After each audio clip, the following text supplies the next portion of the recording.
What's up, y'all? Welcome to the Loose Ends Fantasy Football Podcast, a fantasy football podcast for average fantasy football players, hosted by Shmee. Us. Yeah, average Bunch fantasy of players Pinche ourselves. cabrons. We are back at it again without wasting any time. Let me introduce y'all to two of my best friends on this fine planet in the black and gold corner, standing at a towering 6'7". This isn't just a man, he's a football analytics skyscraper. He doesn't just draft players, he simulates outcomes. While most people are watching the game, JJ is busy calculating win probabilities and muttering something about sample sizes. This is the stuff of legends, people. He's not just beating you, he's writing a 10-page PowerPoint on exactly why he's beating you, okay? Directly opposite of him, in all fantasy fashions, hosting the green and gold corner is exactly what you get when you mix beer, bratwurst, and an unbridled Green Bay Packers fandom into one unapologetic human. A Wisconsinite who treats fantasy football like a tavern league dart game, wild, reckless, and entirely fueled by beer. A man whose fantasy strategy is much like his diet, a little wild, mostly fried, and fueled by vibes alone, the Shmee. One man brings the math, the other one brings the mayhem. Together with yours truly, we're here to turn your dynasty league into a reality show that nobody asked for. What's up, gentlemen? How we doing? Damn, that was a good intro. I'm bringing it, baby. Slap. Yeah, depending on how tonight's game going, it might be good. I don't know. I need 7.9 points for a tie. We need 4 for 40 from a tight end for a win tonight, JJ. We always talk about it. 4 for 40 from our tight end. I need Mark Andrews to come through. But we are kicking things off with the NFC side of the house. We're going to talk about the positives. But before we do, I want to talk about a couple of things. Let's talk about the playoff picture for our current league right now, because if you are in your league right now, you should be analyzing that playoff picture for seeding purposes. So we're just going to talk about our league and kind of the things that we're looking at in our playoff picture, and some things that you guys should be looking for in your leagues as well. Do we want to start off right there, JJ? Want to talk about our playoff picture a little bit? Yeah, please allow me. I have kind of broken it down a little bit. Kind of based, I mean, we're still in the week, right? We're still in week 12 with the Monday night game not having concluded yet. But I went through and I looked at everything and I did some calculations and I just did like, okay, it looks like they're going to win possibly. So, I mean, we'll keep an eye on it, obviously, during the game. But right now, Joey is number one. He's 9-2. He's 9-2. He's going to be 9-3, I believe. Yeah. Potentially. We'll see. That one's kind of close. Yeah. Derrick Henry versus Mr. Henley tonight. That's a big one. So that means you guys are very close, I think, in points for. But I believe got like 150 on me. Yeah, it's pretty close still, though.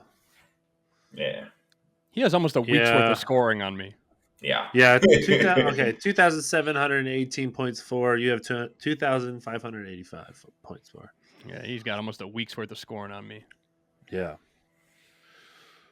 So, going to be tough to catch him, but if he does go 93, that would be good for you. It gives you an opportunity. Yeah. Now, here's the thing with that's not the more... Oh, go ahead. First seed and second seed, we're splitting brackets anyway, so you're going to meet at the top regardless.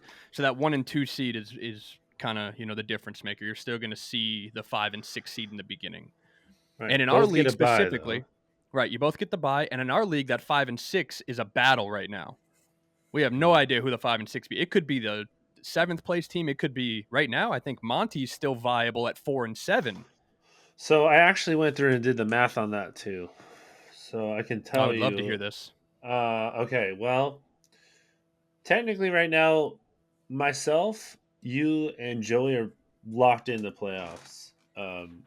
Thank you. You see the belt on the wall. Thank you. We can't have a losing record, but if Shmee were to lose tonight, he'd be 7-5. Okay.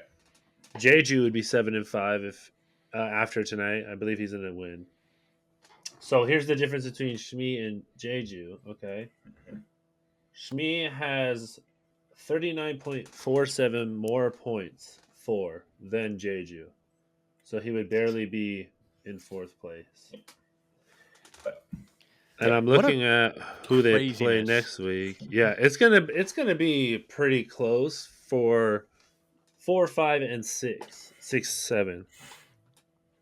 Angry face. Yeah. So it looks like right now Kevin has 2,659.98 fantasy points. He has more that's including what he has right now as the Monday night game is starting.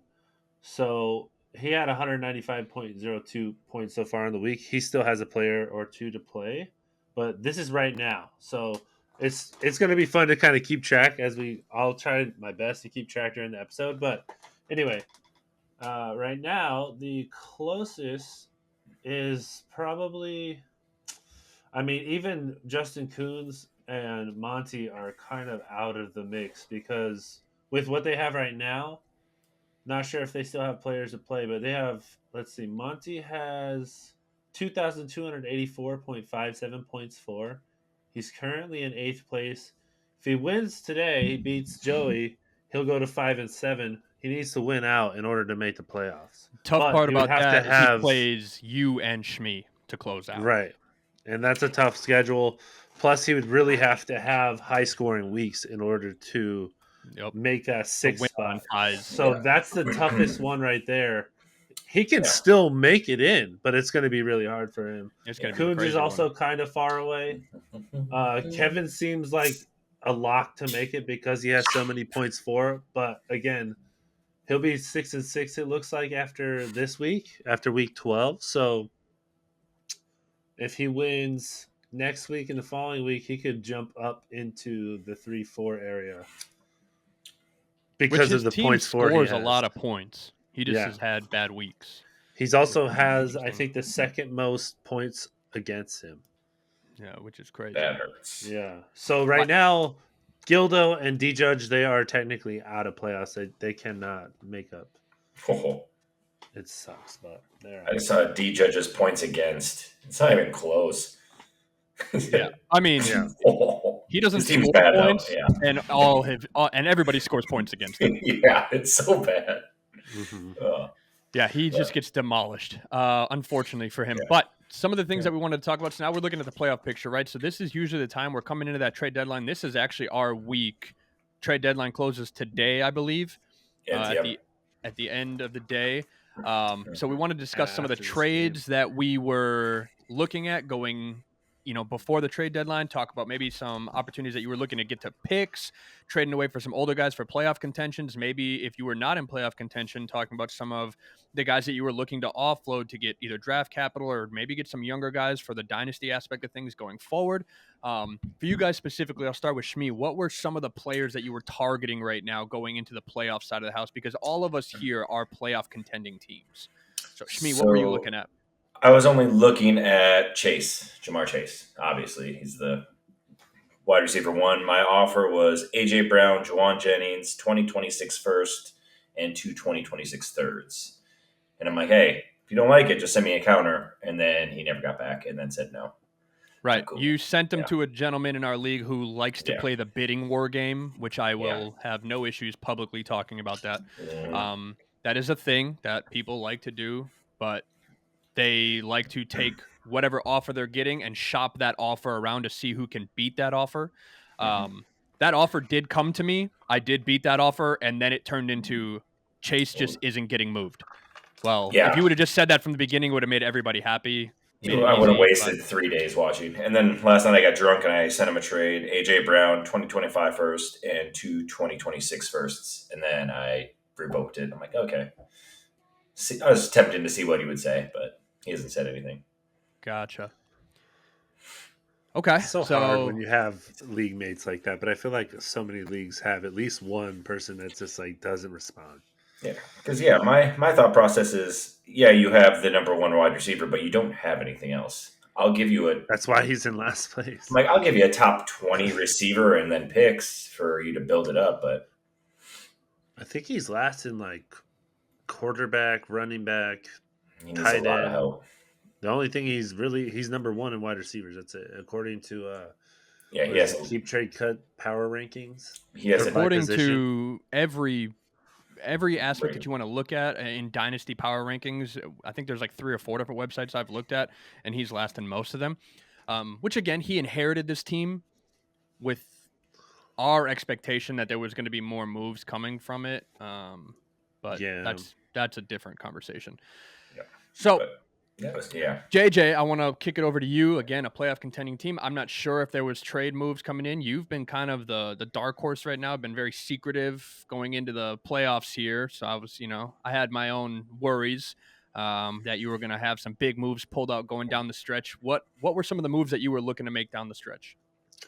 If I'm being honest, I'm not in the best place where, I mean, I'm in third place, right? I talked about it. I'm 8-3. I'll be 8-4 after tonight, probably. But I'm pretty locked in to make playoffs, which is good. But I feel like here I am again, the same thing as last year. I'm limping to the playoffs, and I'm hoping that like guys like Mike Evans, Anthony Richardson, like those guys are gonna have paydays, because other than that, I'm gonna be hurting. Like I've lost. I know you guys have lost a lot of players too, but I just don't feel so confident in what I have going into the playoffs. And I'm also worried about some of the schedules. Like I have a lot of Steelers players, and their schedule's not good, especially for like Najee. Najee has one of the worst schedules, so it's really hard to move him. I haven't really tried to. I wrote down a few targets, but I didn't really go after any of them. I was gonna try to move off of my tight ends and maybe upgrade a little bit, see if I could do a step up with some picks. So I tried to package together things like I only have 2027 picks, so I was throwing together like 2027 first and Evan Ingram, 2027 first and Zach Ertz. So I was trying to package it first with those guys because I understand that they're older, right? Right. And I don't know what teams I would target with those kinds of packages, because it would be more or less like maybe I'm swapping a pick, right? Maybe a 2026 first for a 2027 first and a player that's a little bit better than Right. an Evan Ingram. Um, I'm trying to think of things like that, but I had a really hard time making moves, truthfully, because I think the best thing that I can do is be patient right now. I had Brian Thomas, who hasn't really done shit since Trevor Lawrence has been hurt. Mike Evans has been hurt. Brian Robinson has just been awful for me. Not really productive. Kenneth Walker hasn't been as productive as we thought he might be. I thought he was going to be so Um, much better. I thought Najee was going to be able to do something with the volume that he gets, but he really hasn't done anything for fantasy. I think he's running back 24 right now. It's just, I think I kind of have to ride with what I have, and then I'll make the moves that I need to make in the off season.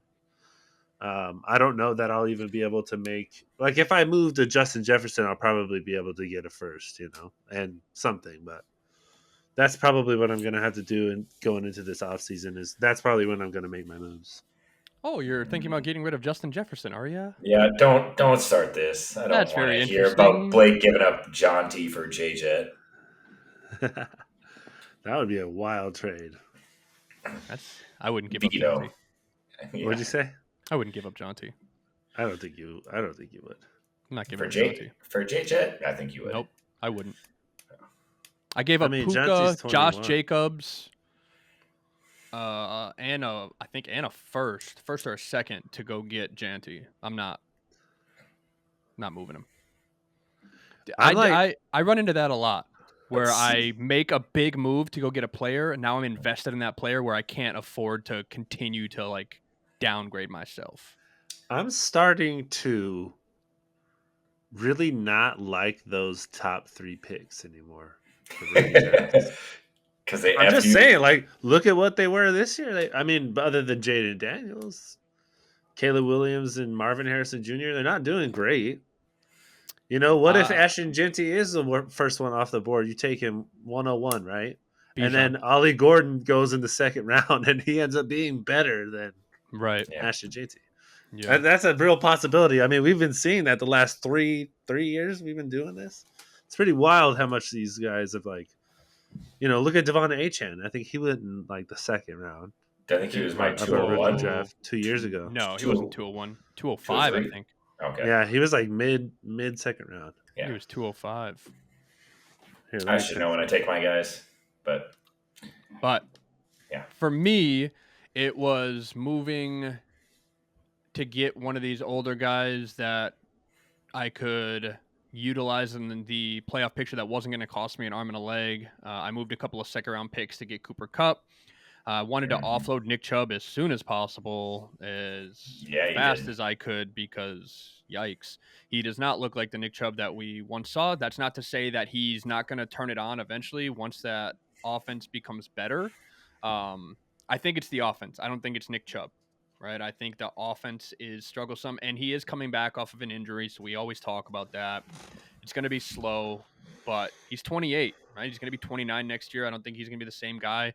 So I wanted to move what I could move. So I moved him to get some picks. Decided to go get Cooper Kupp just to kind of help me in the playoff contention. Those are kind of my thought processes behind it. But without further ado, I want to move into the NFC impactful side of the house.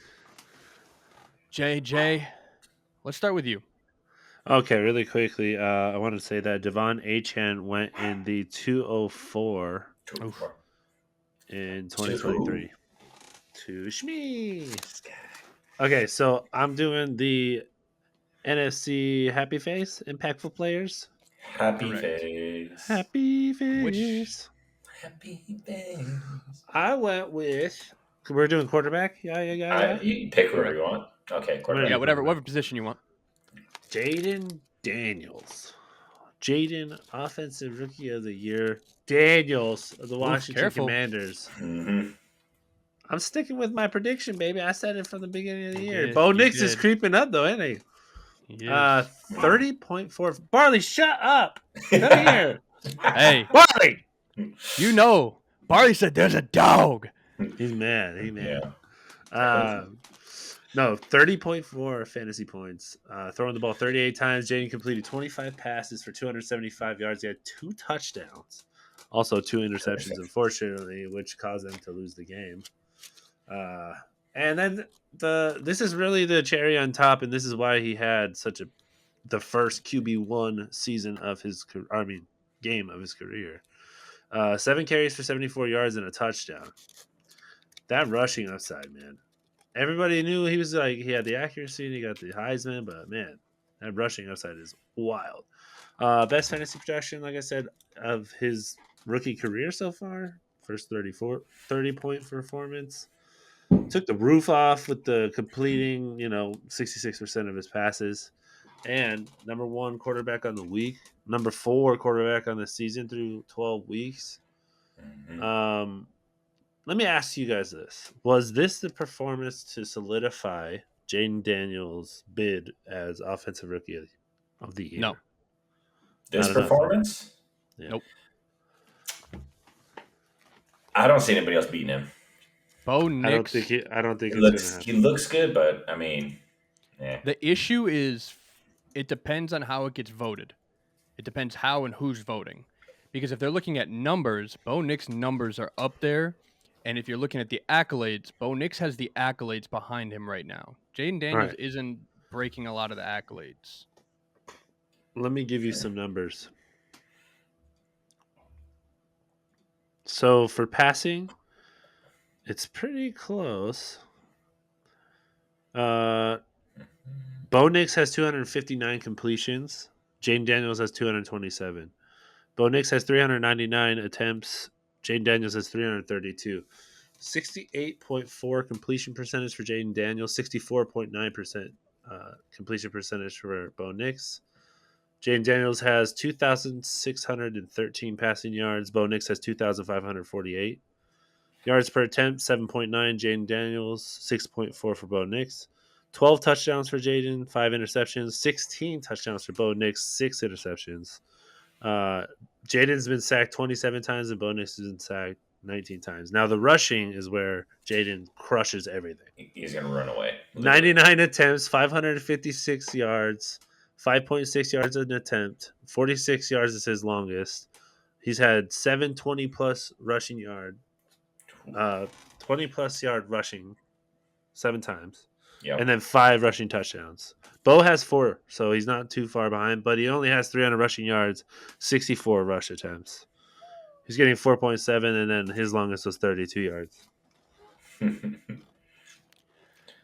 It's actually a lot closer than I was thinking. I'm going to Yeah. talk about a couple of things with Bo Nix just before we start. Bo Nix, already the winningest rookie QB in Broncos history, surpassing John Elway. That's a legend and a Hall of Famer, John Elway.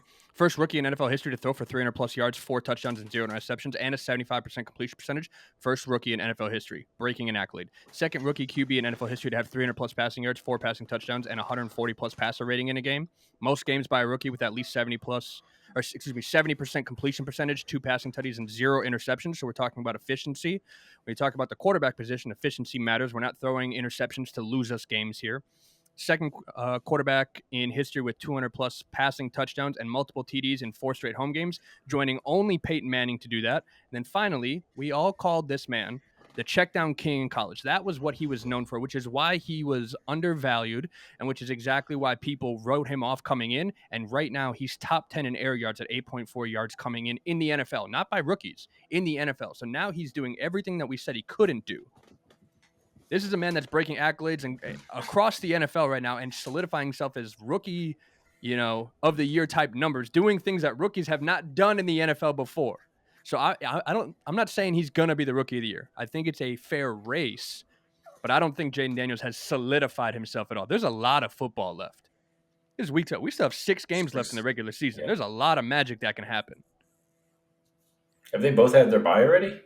That's the one thing I haven't looked at, is if Washington and Denver both had byes. That's a great question. Because if they're that close and one of them hasn't had a bye, then it's like, But because I think there's only a few teams that haven't had their bye. I know Baltimore is week 14. I'm looking right now. It says week 13 there are no buys, but week 14 I've got Baltimore, Denver, Houston, Indianapolis, New England, and the Commanders in week 14. Oh, so they're tied. All right. There you go. That's a lot of fucking teams in week 14. Yeah. Why did they do that? So stupid. I don't know. NFL. And then none in up to the 13. fantasy world. They pissed me off. All right. Mhm. Hang on. I got to take a quick break. Can you give me a second? We edit we it out. can. All right. Sorry. Well, We'll be if right back, he's- folks. All right, we are back, and we are moving on. We talked Farmers. about Mr. Jaden Daniels. Shmee, do you want to run over your quarterback quick? Oh, yeah, I guess I could do that. I went with the Cowboys, which I'm not a really big fan of, but I think Cooper Rush, not really a sexy performance. Did he score a lot of fantasy points? Not really. He had 17. But he did throw the ball to the other team, which a lot of quarterbacks did this week, and he ended with 117.6 passer rating, 24-32, 247 yards, and they had a division win. So that's a big thing against baby Lamar Jackson, Jaden Daniels, which we just got done talking about. That's Mr. Jackson. Yeah. And then, he got the Cowboys the W that has been eluding them all year that Dak could only get 3 of in 8 games. So That was a wild game, but it was. one thing that I wanted to touch on with that, Cooper Rush, they interviewed him and they had said after the game, he could feel it. He said, hey, my footwork didn't feel right. It was weird coming out of my hand. There was a rust that he needed to break off. But Cooper Rush is not a bad quarterback by any means. No. Reminds me, of kind of like some Matt Flynn, you expect him to have some rust because you're not playing that much, but he's not a bad quarterback by any means. He's a good backup to have on your team. Yeah, and they got that weird Pittsburgh thing going on where they bring in Trey Lance every now and then too. Except for Justin Fields is good when he comes in. That's very true. I wanted to give a shout out to our executive producer. If you guys didn't notice, we did not shoot an episode last week. Our executive producer was away. We had some sicknesses and stuff going on, but our executive producer was welcoming in a baby boy to the world. Welcome, Sir King Charles IV. Hey.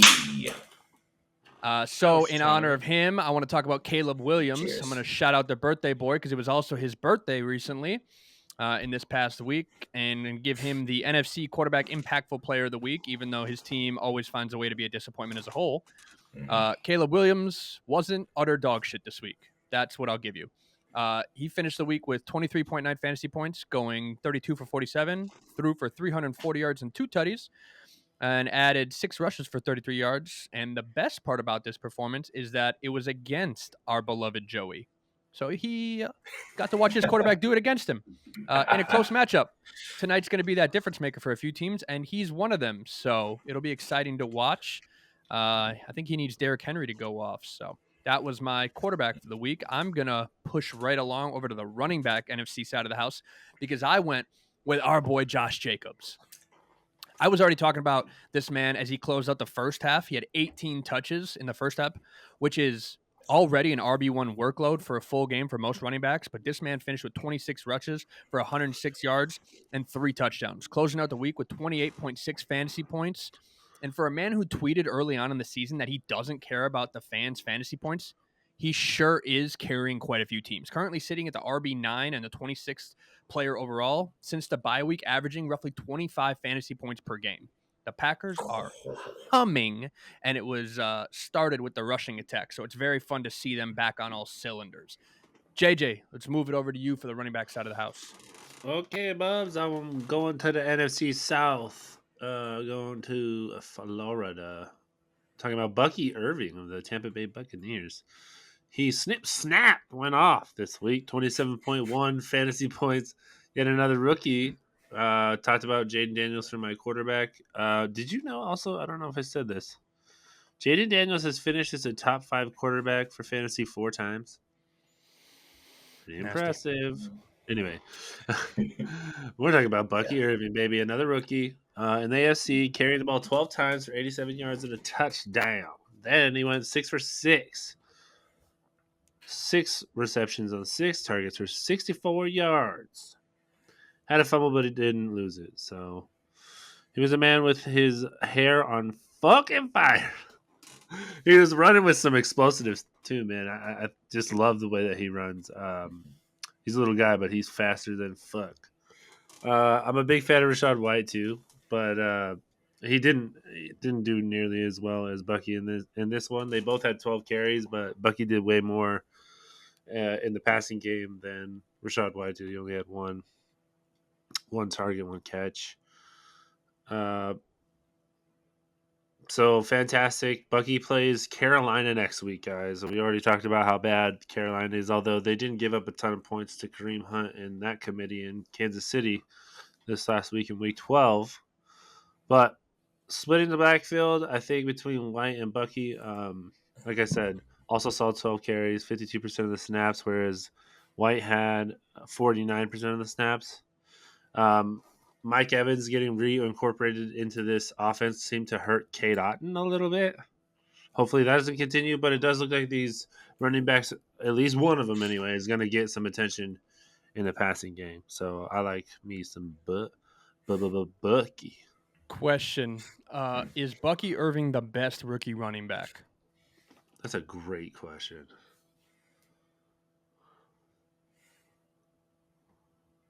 Shit, I'm trying to think who else is. Tyrone Tracy. Nah, it's hard because Bucky played the whole year. Are we talking about for fantasy or for like and started a lot? For the, I mean, you could do both. They usually correlate, right? Not always. For the most part, but not always. I'm trying to think if anybody else has been relevant for the whole year or has gotten reps. Who's ranked higher in fantasy? Tyrone Tracy or Bucky? It's got to be Bucky. Does it? Right? Hang on, I'm looking right now. Running backs.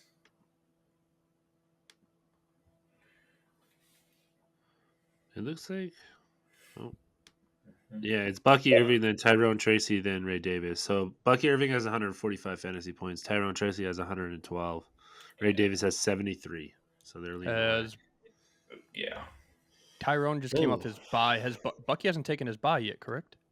Bucky has his bye. Oh, yep, had his bye in week 11. Yep. Oh, he did? Okay. Yeah, he just came off. I mean, that pretty much solidifies it then right there, looking at the numbers. He's up by about 30-ish right now. So Bucky is the best. Yeah, he's got to be the best rookie running back. That's a pretty cool pickup. I'm happy. He got 5 touchdowns in the season. All right. That was a great question. Shmi, who do you have for your running back? Oh, well, we're going to go back to the Eagles like I always do. from a man who just went full Mario and did a reverse jump over somebody. He's like, oh, that's pretty cool. Let me top that. 26 carries, 4 catches, 4 targets, perfect receiving. He had 255 yards on the ground and scored twice, 47 yards through the air. He had 302 total yards. And the Browns on Thursday night had 304. Niners 241, Giants 245, Texans 260, Colts 268, Patriots 269, Rams 290, and then the Cards played the Seahawks. Neither one of them broke 300. This man out yardaged 8 teams this week so far. I love you. Do you know that 50 there are points. 2 teams that, as a total team, didn't surpass 250 yards this week? Can you name them? I just named them, Niners, Giants. Which is insane that the Niners are in that conversation. I wonder who they played. They must be really good. Yeah, Green Bay. Love that. Man, a 32-year-old trash-ass quarterback. What I do want to talk about with Saquon Barkley is, why is it that these players continue to just give the balls to the fans? And did you see the video? He's like, oh, yes. Shit. He's like, did you get that ball? And he's like, you gave it away. And then he just immediately head throw like, oh, no. Yeah. Well, like, what do you do if you get that ball? I'm fucking running. I'm leaving. I'm holding on to it and going, I just made so much money. Yeah. No, but I heard some, I can't remember what player it was, but he's like, when you have so much adrenaline going, it's like you literally black out and you don't know what happens. He's like, and that's probably what one of those moments was. Like, oh shit, what happened? Just the sound alone would make me like black out. Right, but I understand the blackout. I understand the excitement. Yeah. I'll tell you what, I played football in a lot of formats. I played, and my coaches allowed us to celebrate. Never once have I thought about throwing the football anywhere. Well, it's because in high school you can't. It is. I was allowed to celebrate at every format. College, high school, semi-pro, it didn't matter. I played arena football. We were allowed to throw the football. I played in a crowd. Never once did I think, I'm going to throw this into the crowd. Never once. Never once came to my brain. That's because your brain is small. I guess Saquon has a massive brain, and it just goes, let me throw away this thousands and thousands of dollar football, this cherishable memory. That's how big his brain is. Yeah, I think he'll be okay. I think he'll be all right. It was the record for rushing yards in a single game for the franchise, for the Eagles?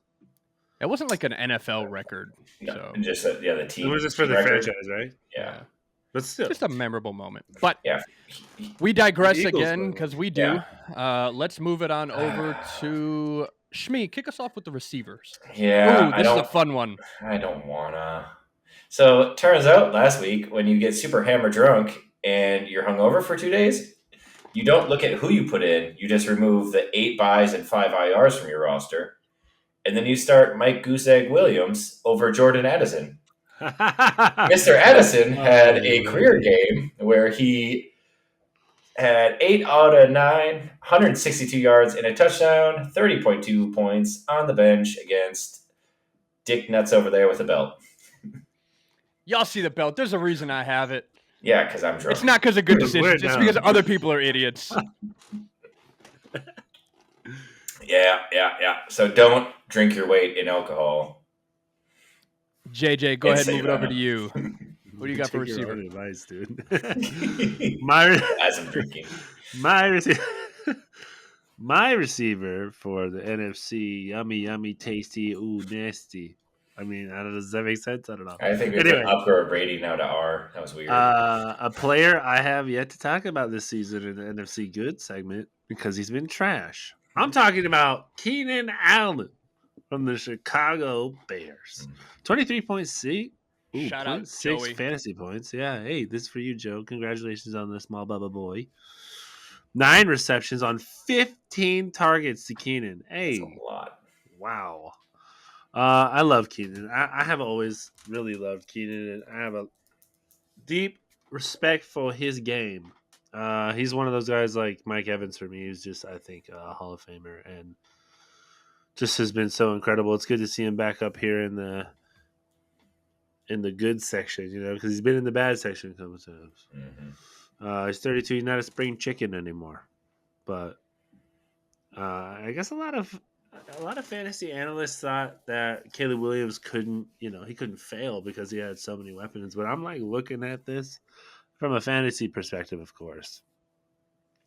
He's failing because, I mean, DJ Moore is wide receiver 16. That's pretty cool. I mean, he also had a good week this week. He ended up with 26.9 fantasy points. So they both ate. It's just crazy to see them both like scoring high, and the Bears lost. So what is going on? I love that you brought up DJ Moore because the second that the Bears fired their offensive coordinator, I immediately hit up Hodges and was trying to get DJ Moore. Oh, really? Yeah, that was a target that I immediately went at, and it wasn't even a conversation. Like, No, I don't Didn't you think. have DJ Moore last year? yeah, I'm sure I did. Oh, I've had okay. I think you 90% of this traded league him. at one point. That's Before probably him, true. you traded him away. Yeah, what a foolish question. I'm sure I did. Pick a player, probably had him. Yeah, that's true. But yeah, I just wanted to say we talked about how in the offseason there's this funny stat that rookie quarterbacks don't usually support a wide receiver better than like wide receiver 35. Well, like I said, DJ Moore is at the 16, wide receiver 16 right now, which isn't bad. But definitely, I do think that DJ Moore is a top 10 fantasy receiver. It's just wild to see Keenan here and having 15 targets. I'm so happy for him. Welcome back. I'm just glad that we get to see him a little bit. I don't know if that's going to sustain, but I don't do think so like either. it. I don't think it My sustains, but wide receiver this Hard to week was Mr. Scary Terry McLaurin. He has been quietly good all season, and I say good, but he has been a monster all season, sitting at the WR5, which I think was unexpected for all of us, to be honest.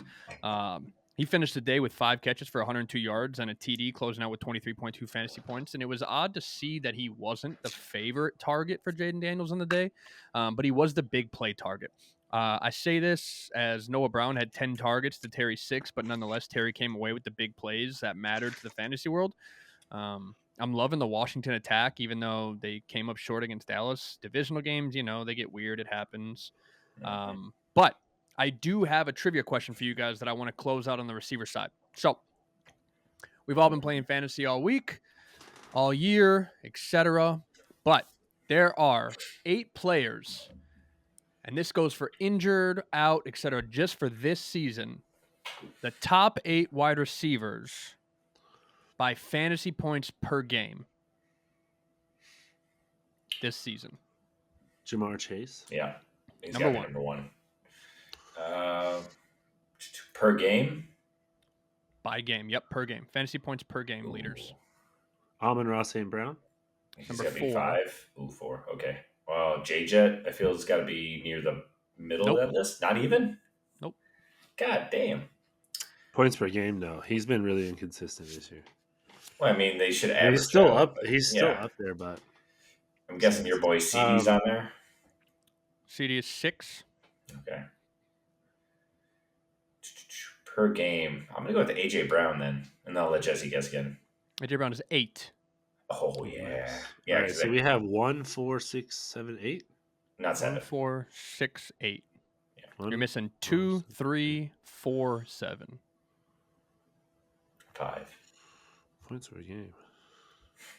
We only named, I think, 4? Yeah. 4 and 5 are 4 and 5 are tied. So yeah, 2, 3, Okay. 5, 7. I want to say Cortland Sutton. He might be just outside. He's not. Well, Blake just talked about him. Let's go with Scary Terry. Nope. Damn. Ooh. I feel like you're missing some big ones here. They're all big. They're pretty much all big names. Ooh. Why am I blinking so hard? No. You got anything, or you want me to go again? You can go. I'm going to take Blake's rookie, Malik. Nope. Nope. God, I suck at this shit. Points per game. Both. I'll give you a hint. Both of these guys were the number 1 receiver at one point in time. Chris Godwin, Nico Collins. Both of them. Nico Damn. Collins number 3, Chris Godwin number 7. Damn, Yeah, that's he's crazy. dead. They're still up there, and they were like, well, Chris Godwin's out. Yeah, he said per game, It's though. it's points per game. That's why. Oh yeah, Yeah, like, not. oh okay, yeah, that's There you go. So we're thinking But points per I game. guess it would. Yeah. Even though they're injured, doesn't matter. Yeah. So what? We have like 2 left. I've lost math because I'm dumb. I'm like, You had 3 left technically because there's a tie. Okay, 3. I tie at 4. It's a tie at 2. Tie at 2 and tie at 4, but And they're all receivers, no tight ends made this list. Okay. One of the guys that you already got, Darnell Mooney. incorrect. One of these guys has a teammate on this list. That we already said. Yep.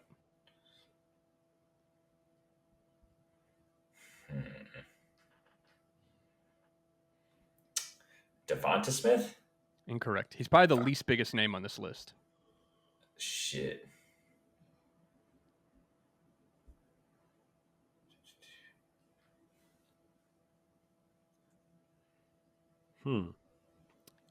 In fantasy world, we usually equate him to like a Michael Pittman level. Zay Flowers? Great guess. Incorrect. Great guess, shit. though. Shit. Also a 3-letter name. A 3-letter name? Jesus, I'm gonna slap myself for not knowing this one.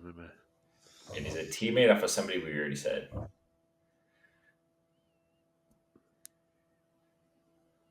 T. Higgins?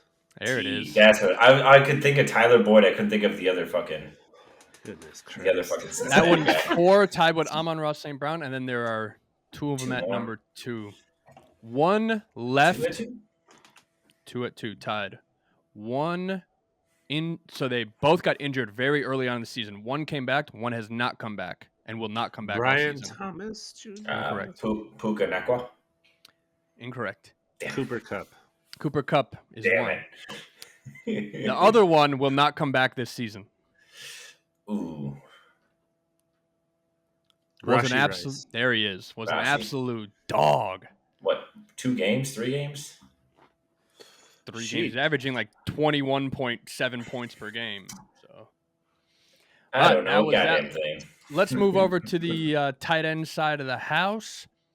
I'm going to jump over with Mr. Zach Ertz because Zach Ertz was looking like the Zach Ertz of old. Even at 34 years old, he finished with 15.8 fantasy points on 6 receptions from 8 targets, 38 yards, but a tutty. That's what put him over the edge. The offense is dynamic, but it feels like Zach Ertz, for me, is an every week start.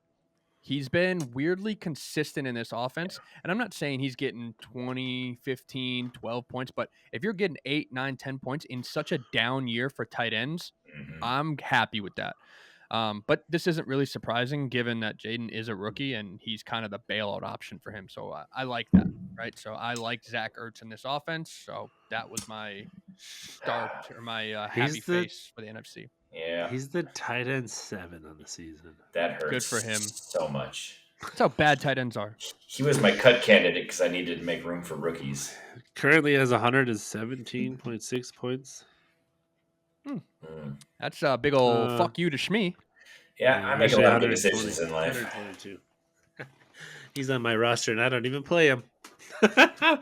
Oh, shit. You probably should Suck again. All right, JJ, Pat Fryer move. Remember, who do you got for your tight end? I got a pocket full of sunshine. I forgot which one was mine. NFC. Well, for tight end? No, yeah. Tight end. Oh, I'm excited about this one. I got Trey McBride, guys. Woo! Team McBride! Dude, Arizona Cardinals. Got smacked. What happened? But Trey McBride was the one shining star from that matchup for the Arizona Cardinals. 25.3 fantasy points. 15. That's right. Count them. 15 targets. 12 receptions, baby. 133 yards. No touchdown. Let me ask you, boys, this. How many receiving touchdowns does Trey McBride have on the season?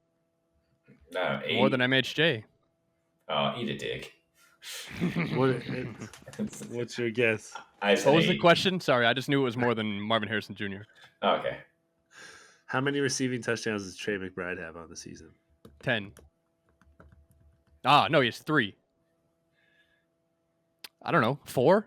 Yeah. How do you go from 10 to 3? He has 0 receiving could- touchdowns. Because What the the way And he he asked is it, I the knew it was going to tight be end. low. What do you think he's at on the Tight end season? 3. Tight end 3 without a single knew that one. touchdown.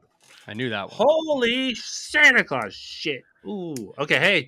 Ooh, real quick. Tis the Turkey Day's season. coming, guys. Hey, make sure you check your lineups for Thursday.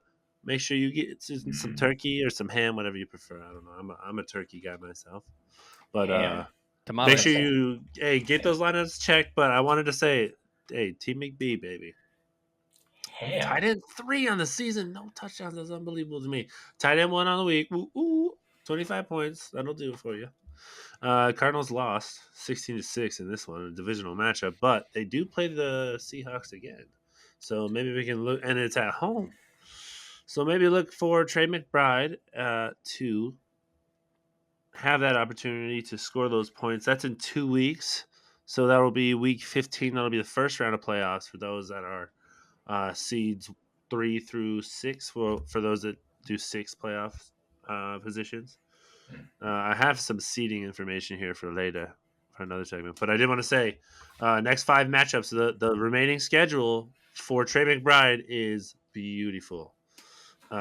Second round of the playoffs, Carolina. They're 32nd against points given up to the tight end position, so they give it the most points to the tight end position.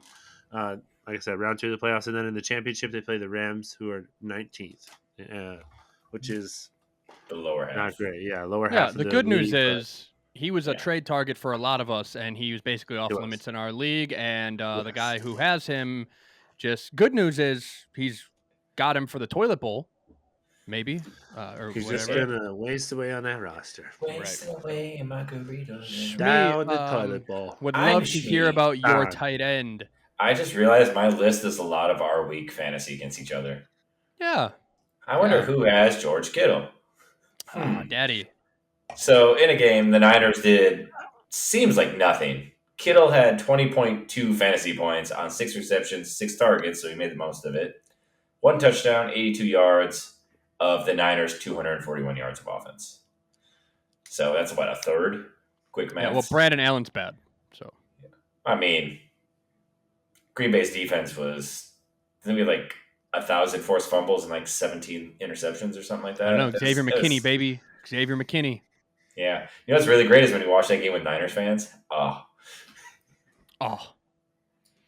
Yeah, Jesse, looking at you, bitch. He was in his Niners gear for his girlfriend. I had a Kittle sleeveless sweater. And I was like, I should probably take this off because you guys are getting your asses kicked. Yeah. Which is gross. Yeah. And I thought it was going to be a nasty weather game. Me, run us back. Let's go IDP on the way up. So in celebration of Joey Scud, I went with the Bears. Took Kevin Byard at safety. He had 13 tackles, 11 of which were solo. Yeesh. Yeah. Dude, don't miss. No picks, no forced fumbles or fumble recoveries, but he hits everybody. Yeah. So wrap up and take him down. JJ, who you got for your IDP this week? My IDP is the D lineman for the Seattle Seahawks, Leonard Williams. 30.5 fantasy points, 6 tackles, 2.5 sacks, 4 quarterback hits, and 1 pass defended. This big fella was wrecking the game on Sunday. And had half the entire team's sacks on Kyler Murray. There was team total 5 sacks. He had 2.5 of them. And was a main part of the reason why the Cardinals had just 49 total rushing yards. 49! Jesus, that must be... Oh, you got rid of James Conner. I still think you have him. Yes, I did. You got rid of him right in time because this is some horse shit. Even Trey Benson didn't do anything.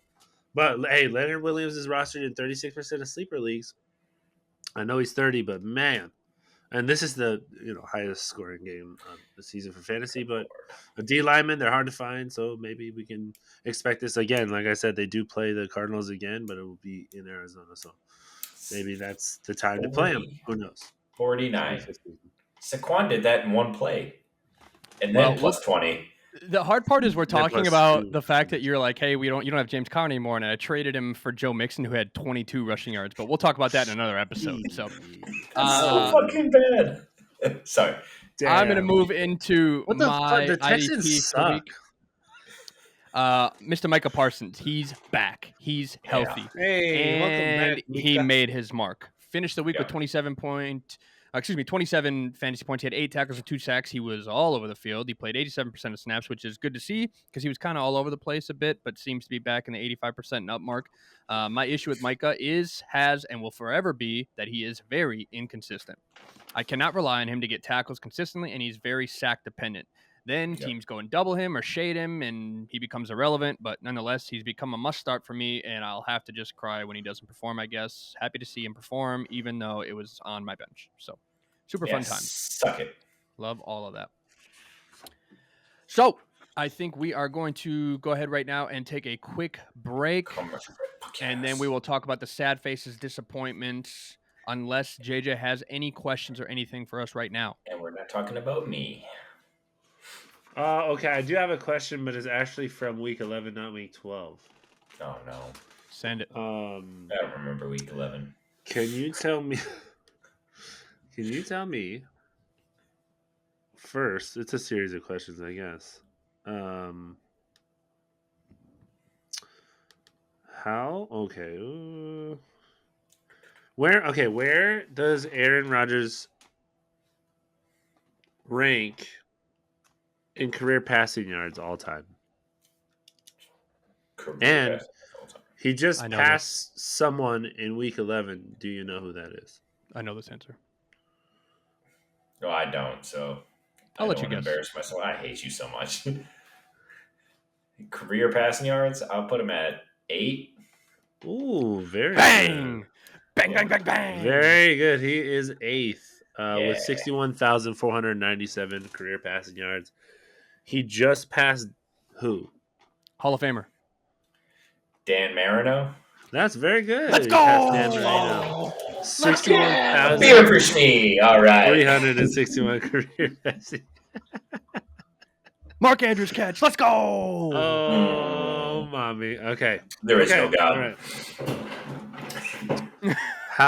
How okay, I got another question for you. How many quarterbacks have thrown for 400 plus yards in a single game this season? And can you tell me who they were? I want to say 3. I want to say 5.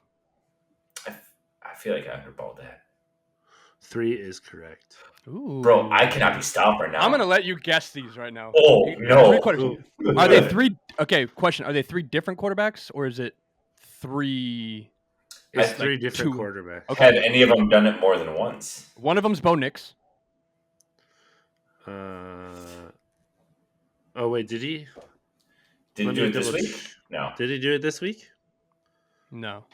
Okay. No, it's not Bo Nix. Okay, Baker Mayfield. I want to Yeah. check, but no, not Baker. Jameis. What? No, not Jameis. No. Jameis hasn't played the whole year. Think of long bomb touchdowns. Oh, Jaden Daniels. No, Jalen Hurts? this is over 400 yards. Quarterbacks who have thrown for over 400 400 yards yards. this season. Oh, Joey Burr? That's correct. That's a good one. That was a good 400 one. Yeah. He put up I 50 mean, points. Yeah, because fucking 228 passing 260 yards yards and or 4 whatever. touchdowns in week 10. Yeah, What Chase. about Will Levis with Calvin Ridley that 1 week? That is not. He is not on there. Negator Skeletor. Thought a good Think guess. about another. Think about another very good, Stafford? like a top team, but in the NFC. There's 2 of them, and the 2 remaining are both in the NFC. Jared Goff? Jared He put up Goff, 50 something. 412 passing yards and 4 touchdowns. Okay. And then the last one, he went the fuck Sam off. Darnold? It was in Better be Sam overtime. Darnold. Oh, boo. It can't be Sam Overtime against a divisional opponent. Did you say no one Blake said Baker Mayfield or It was a couple weeks ago. Blake did say Baker Mayfield. He is not one of the Okay, 3. I just didn't know if you heard him. I did. Yeah. He had a lot of 300 yard games, but none over 400. Did He's only a Dak do couple it missing. before he died? No. Okay. I wish. No. Yeah, He's on a new team this year. If Dak did it, I wouldn't have gotten rid of him. that's very true. A new team this year. Not Andy. No. The Red Rocket? No, that's a. Oh. It's not a new team. Think about chains. Oh, Kirko. Kirko No. Fucking Chains. Kirko. Yeah, that makes sense. 509 passing yards and 5 touchdowns. Was that Week 5. I think that's actually an Atlanta Falcons franchise record. Yeah, that was the Drew, or not the Drew Brees, the oh my Matt god, Ryan. Matt Ryan, Matty Ice night. Yeah, he's All like, right, guess all what? right. Fuck you. All right, we like it. We like it. Let's go ahead and take our quick break. We'll be right back. We are back, and we are going over to the NFC disappointment, sad faces, the downers of the week. And I'm going to kick things off with Kyler Murray because we just talked about an NFC matchup. And let's talk about it because, man, Seattle put baby in a corner. 2.3 fantasy points. He went 24 for 37 for 285 yards, no tutties, and an interception, which was a pick 6, and he took 5 sacks. Yikes. But the rushing upside, which, we like from him so much, seems to have fallen off in the last 3 contests, which is alarming. He's only had 7 rushing attempts total in his last 3 games, and only 2 in this last game for 9 yards. He sees Minnesota, Seattle, New England, and Carolina to close out the season. So I like 2 of those matchups to close out the season. If you have him, that's a good sign. But the next 2 weeks are going to be tough for him. So if you're hoping to use him to get into playoff contention, it could be a little rough. Mm-hmm. But let's move it on over to... Let's go Shmee on this one. I'm a Shmee. Jared of the Goffs. So the Lions pretty much just dominating all year. He had 36 attempts, under 300 yards. He was rocking a 269. 69. No turnovers, but he also wasn't responsible for any touchdowns, leaving him with 7.8 fantasy points. So you throw for 269 yards, no interceptions, and you have under 8 fantasy points. They have Sonic and Knuckles in the backfield. Yeah. Which I think Sonic 3 is in the works right now. So Yes. they'll have to get another running back. JJ, who you got for your Knuckles. sad face, downer face, ugly face for the NFC quarterback side? So Brock Purdy's hurt. So they sent in Brandon Allen, 32-year-old, been in the league for 8 years. Have you heard of him? I haven't. Went to fucking Arkansas. They got 2 This first guy? names. Why this guy? They have fucking Josh Dobbs. I was so mad during this game. I was like, And he I has don't know why and he has a broken finger.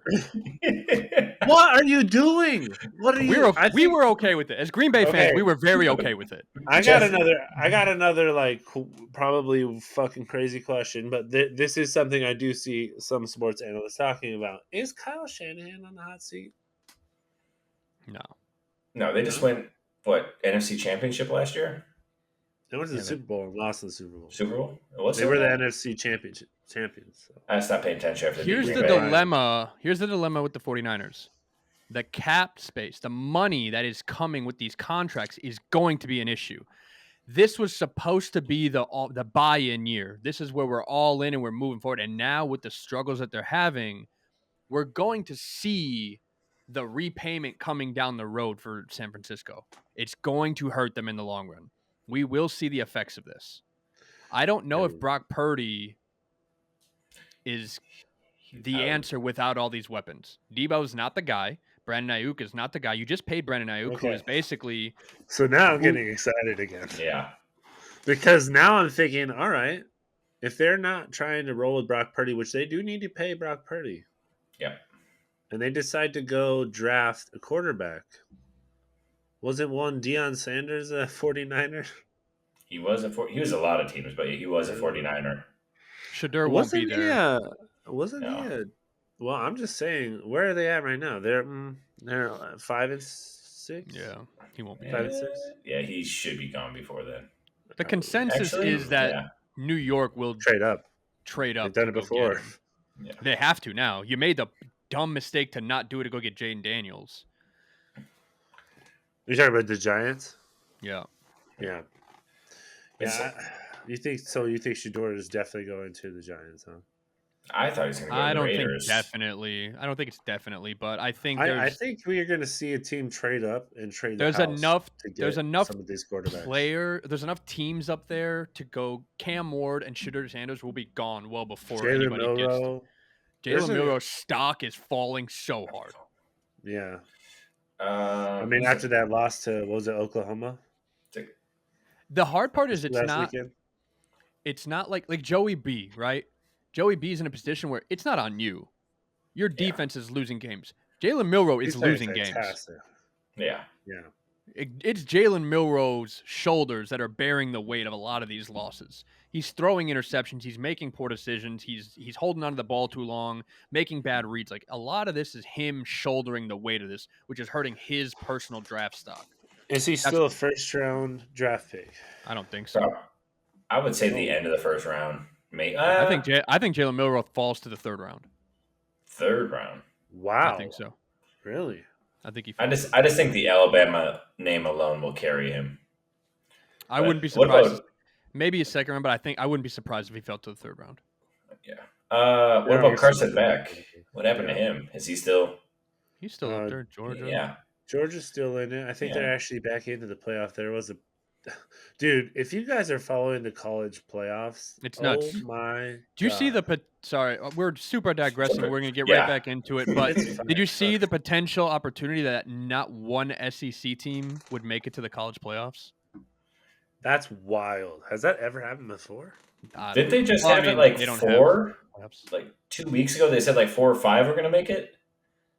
Crazy, bro. Yeah, they and now all it's took 0. losses. Well, yeah, there were some huge losses this last week. Crazy. Now it's potential Okay. that it could. I doubt it'll Yeah. happen, but Yeah. Okay. You know Anyway, what? I was really rooting digression. for Indiana too. They got their asses kicked. yeah. Well, they came across a real team. Yeah, that's true. So All right. let's to the Midwest. move it on over to The running backs. perfect. Go ahead and hit us with your running backs. Yay! So I've been on the Eckler train all year. People's like, "Oh, he's old, he's faded, he can't do shit." He's not LA Charger good, but he's still putting up numbers. All of the Washington backfield disappointed me this weekend. 8.8 points combined for Eckler and Brian Robinson. Combining their yardage, they barely break the top 30. They had 35 yards. Jaden Daniels had 74. So that's double your 1-2 punch. I don't know what the opposite of Sonic and Knuckles is, but yeah, that's pretty much what it was. Shadow and What's Shadow's no? still What's super- the What's ice Tails? age? oh, The sloth and the mammoth. That's what the opposite Sid is. and Sid Sid and Manny. That's Sid what and it is Manny. right now. the shop. and Yeah, the Sid and Manny show this the weekend. last dandelion. And I missed like the part of it, but you said that Eckler pretty much took a nap during the game because someone hit him so hard. Got a So concussion. Yeah, he went to Yeah. sleep. He's gonna He be took out for sure. He So that's took a cool. hit. there's one of my running backs again. And the problem is he Brian took a Robinson's hit one. on a kick return. Yeah, I don't like when people use running backs that are Yep. actually playing the game as return men. I don't like, again, another digression, but I don't like we in Green Bay are Yeah. utilizing Jaden Reed as a returner. Don't like that at all. I would expect them Why? to, Because yeah. more risk of injury. Yes. Yeah. And it's not worth a pay up. Like, how many kick returns get returned? That makes sense. The thing for Yeah. us, for Jaden Reed, kick return doesn't bother me near as much, but he's a punt returner. That's you're getting hit all the time. You're either fair Mhm. catching everything or you're getting hit.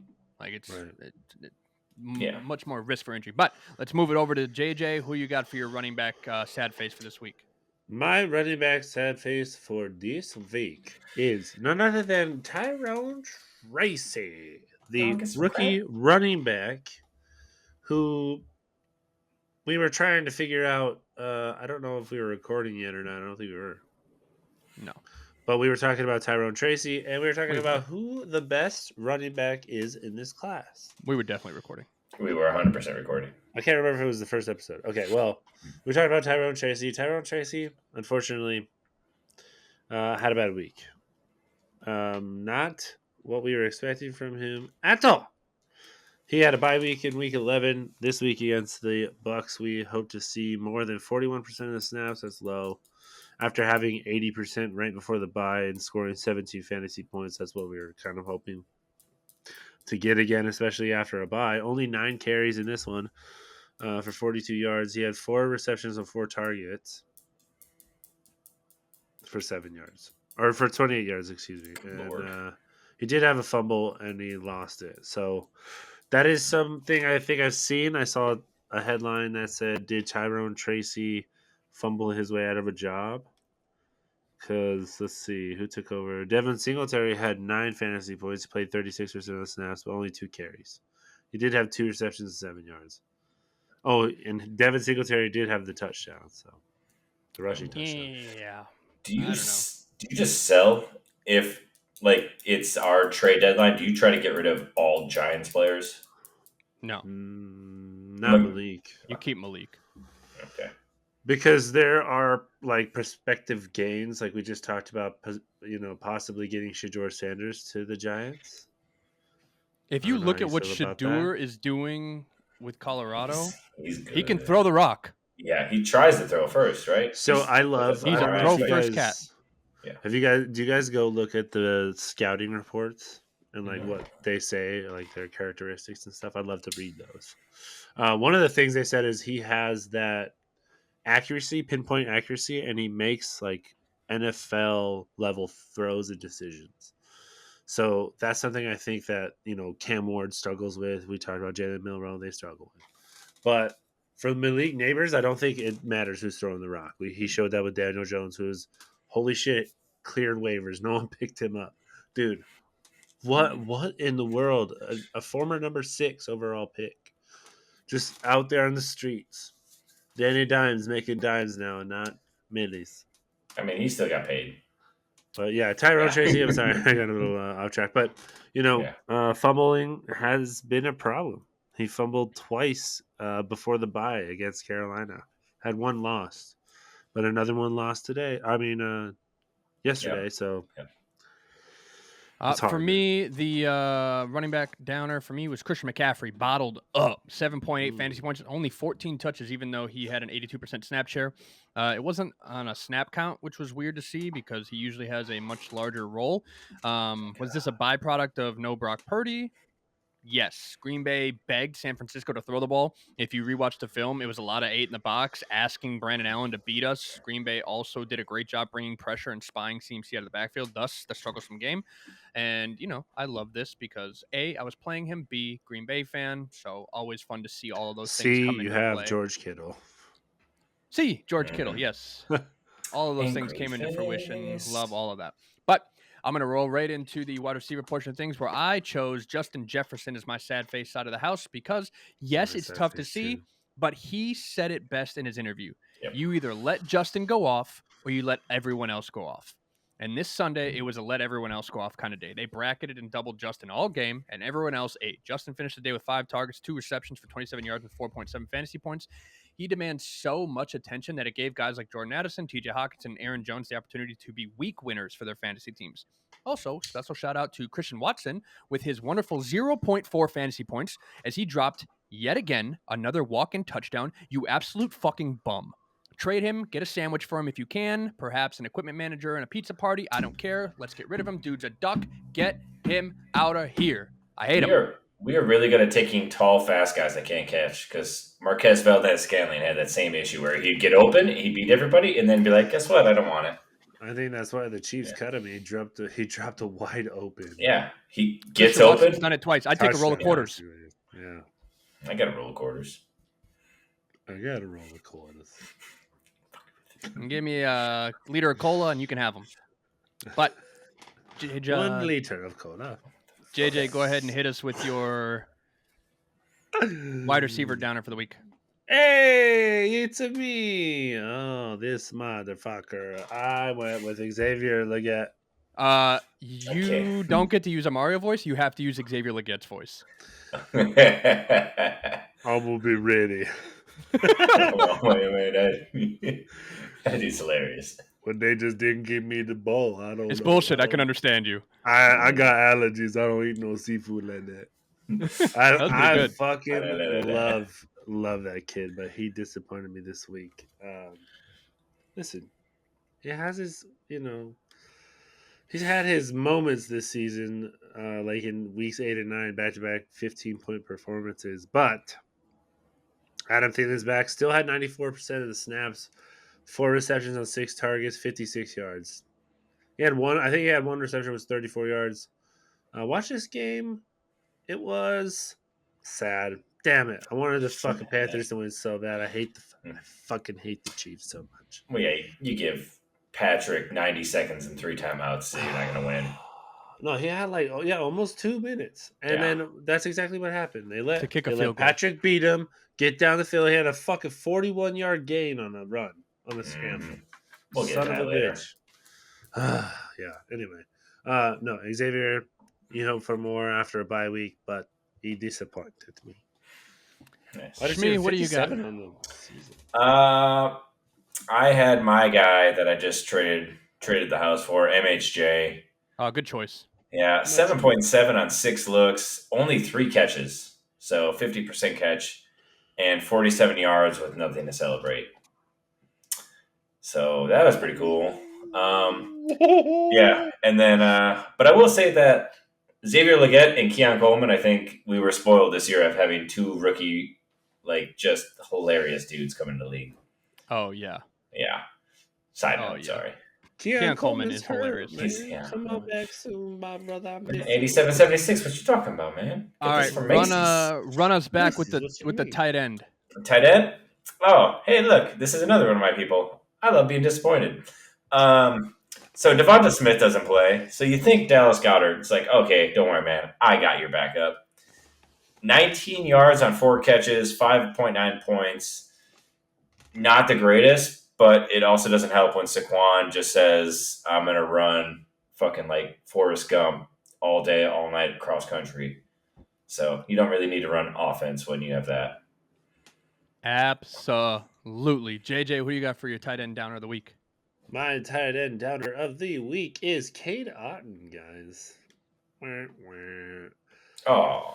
I'm talking about he had a monster game in week 9, 21.7 fantasy points against the Chiefs. Then he kind of dropped it against the Niners, 8.5 fantasy points, which is like acceptable because he's a tight end. They don't score many fantasy points. But what the hell, man? Against the Giants, he only had 3 targets and he caught one of them, but it was for 30 yards. So, hey, I think of that, okay? But 82% of the snaps, still playing. It's one of the lower snap percentages he's had, but 3 targets is the concern. That actually is. It's the third lowest targeting game, I guess. Yeah, of the year. And he's had 2 games with 2 targets other than that, but that was weeks 1 and 2. Before we continue on this, I would like to make it known I tracked this game and I was majorly complaining all week. Cade Otton had 2 calls, 2 big catches that both got called back from penalties, so he should have had 5 targets and 3 receptions, one of which was for 30-plus yards, and the other one was for like 17 or 18 yards, something like that as well. So this should have been a much bigger week for him, but both got called back on penalties. Did he have a touchdown? He did not have a touchdown. No. Okay. Plus 50 so more yards. Would have had 80 something, maybe 80 yards. He probably would have had a 30-point game, maybe. 30-point game. No. I'm looking at his previous games. Would you say 8 targets? He would have had 5 targets, 3 receptions for like 70 yards. Yeah, said 10 points. He would have had like 10 points an average week. Yeah, close to 30. So I see your math. I don't know. I was looking at. I got it. You forgot to carry the one. Yeah. I don't know how to math. Just like your defense forgot to carry your team to a W. Shibuya. Yeah, I couldn't beat a backup quarterback, our team, like yours did. Oh, we beat a backup everything. WWW. For my tight end this week, I went with Mr. Sam Laporta. Can we call this guy a bust yet? Was year 1 a fluke? Gotta ask. I wouldn't say but. It's year 2. It's a sophomore slump. And it's a tight end, so they're not good. Here's the question. What's happening in Detroit that this guy is immediately no longer relevant? That's really what I want to know. Because I'm not seeing what the change was. The only thing different really was Jamison Williams. But Not anything crazy, yeah. I need to know, right? Because he finished the day with 6 targets, 3 receptions for 19 yards, closing out with 4.9 fantasy points. And this was our tight end 1 last year. And he's currently the tight end 16, which honestly is better than I thought. But he's had 3 games that really have saved him a little bit. But it's been a historically horrible tight end year. So lucky for him, he's at 16. On a regular year, he probably sits at tight end 20 plus. I Yeah. just don't know where he's at really I or don't know if what's it's going on. the Sonic Knuckles show or if they're just feeding to Amon Ra more. Jameson, like you said, came back and he's not gambling, so that's pretty cool. It's the Yeah, Sonic and Knuckles show, dude. yeah. Fucking Gibbs had 21 carries. Montgomery had 8 carries. He had 3 receptions. That still seems normal Oh, he though. got hurt in this one. David Montgomery didn't practice Monday. They have a game Thursday. He's got a shoulder injury, so something to monitor. Definitely something to monitor. I'm going to run it right back with Yep. our IDP down face, which was Zach Bond. I mean, what happened? The IDP 2 in the year, and you closed out this week with a measly 5 points, 3 tackles, nothing more to show. Lucky for me, all those tackles went to my boy N'Kobe Dean, but this was a very uncharacteristic game for Zach, as this was his very first single-digit performance on the year. He sees a very run-heavy team next week in Baltimore, so I'm hoping for a bounce-back week. JJ, who you got for the IDP Debbie Downer? I went with Fred Warner. Yeah. Freddie got Ooh. fingered, or he fingered me, one of the two, this week because motherfucker scored 9 fantasy points. We are moving up our ratings, folks. Yeah, yeah. From R to X or whatever the next one is. 72% of the snaps, 3 solo tackles, 3 assisted tackles, and they got their shit kicked in. I am so tired of this, dude. I'm getting frustrated now because I do have other players on my bench that I have been like not playing over Fred because Fred likes to go, oh, I'm just gonna score 7 points. I'll score 15 points. Boom! 36 fucking points in your face. And he's gonna do it on your bench. So sometimes you gotta eat these 4.9 point weeks. They play Buffalo next week. We'll see what happens, dude. But they're gonna need Fred. They're 5-6. They're not looking good. Their playoff hopes are on the Dwindling. balance. Dwindling. Balance. Where will they go? Yeah. They got to win. They got to win against the Buffalo Bills, who are 9-2. So it's gonna be a good game. Mm-hmm. Good game. I'm excited for the Thanksgiving slate of games. Are you? No. Cooper Rush and Malik. fucking Tommy Cutlets over here. And Oh, Malik's throwing the ball now. Yeah. You gotta shout out Baker Mayfield for hitting the run the- and hitting the Tommy Cutlets. I We got to loved do a it. 23andMe. I don't know. Yeah, I that's don't what he know. said. They're like, "Are you even Italian?" He's like, "Oh, I don't know. I haven't done a 23andMe, but who knows? yeah." Shmi, close us out with the IDP negative Nancy. We stayed on my fantasy team. I'm on Brian Branch for the Lions. Tied his second lowest tackle performance with 4. Ended up with under 10 fantasy points for the second time this year at 7. And the only time he scored lower than this, he had 30% snap share. And he got injured. So he played an actual game. And yeah, still let me down. Pretty cool. Big fan. All right, JJ. Before we close things out, do you got any questions for us to wrap things up? I got a. It's not a trivia question. It's more of a. How do I put this? It's more for the leagues. Okay, so I want to come forward with a motion for us to vote on adding a mandatory meeting prior to the trade deadline for all the league managers. What do you think? I don't hate that. That way we get a chance to like sit down and like talk to everybody and be like, all right, what are you trying to do? Are you trying to rebuild? Are you trying to get, Just like sneak into the playoffs? we set up like a 3-hour block where we go, hey, we're gonna open up a 3-hour Just window like we where do everyone for- logs in together, but you can just mess. Everyone is here for one reason. This is a trade session. Yeah. Just also like just sit for a little while. But if you're like not making any trades, you can go. But I don't know. It's something to think about. I was thinking about it today, and I'm like, man, I would love to have that. just I agree. because, I think it would be good for everybody to have that time to The other talk thing, because I think it would promote trading too because you're able to like. I know it's maybe probably Zoom or whatever you want to do it on, but it would be fun to do an episode like that. Maybe next year, next season. we have this really cool platform right here where we can literally add in everybody Yeah, we and should do record that. everything. The other thing that I would like to bring to a vote this year in our commissioner meeting or in our league meeting is weekly challenges.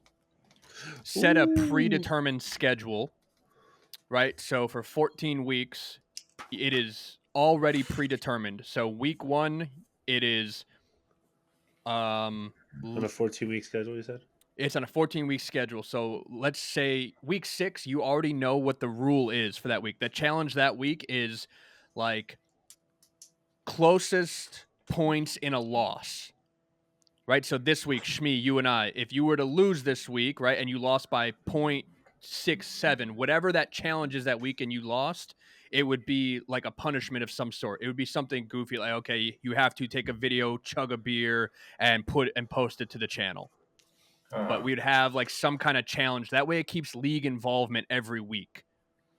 That way there's always some weird challenge or something every week that anybody, any given time, someone from first place to last place could randomly get chosen for that one. It would be a predetermined challenge and a predetermined punishment for that week.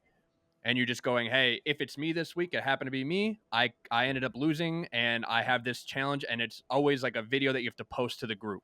Something like that. So it's just something fun for us to keep league involvement every week. I like that. Love that. Because Except it for seems the- like people kind of disappear. So 100%. what if we did like, all right, the IDP that had the most sacks this week, week 7. Well, so it would be a punishment every week. Yeah, so That's now what you would guys make it doing fun. good. Yeah. Whoever guessed the person that had the least amount of sacks, and then we'll do like a tiebreaker, something like that. It would be like a random. It would be a random. It would be like Pick a whoever. category. It would be like a category. It would be like whoever had the highest scoring IDP on their bench this week. Like you Oh, made the okay, worst okay. decision. Whoever So, had the highest scoring IDP For on your bench, negative things. it'd be a negative thing, right? Ah, Okay, whoever had the closest point differential and lost, or whoever scored the most points and lost. Yeah. Like, because we've had that in our league where it's like, oh, we have the number 1 260. scorer and the number 2 scorer, but the number 2 guy lost. You scored the most points, but still lost. That's a double hatred, bro. You scored so many points, you lost, and you have a punishment this week. That sucks. So it'd be things like that where you're like, you don't, but it's predetermined. You don't, so you already know the schedule in advance. Hey, week 5, you already know this is the challenge. This is what it is.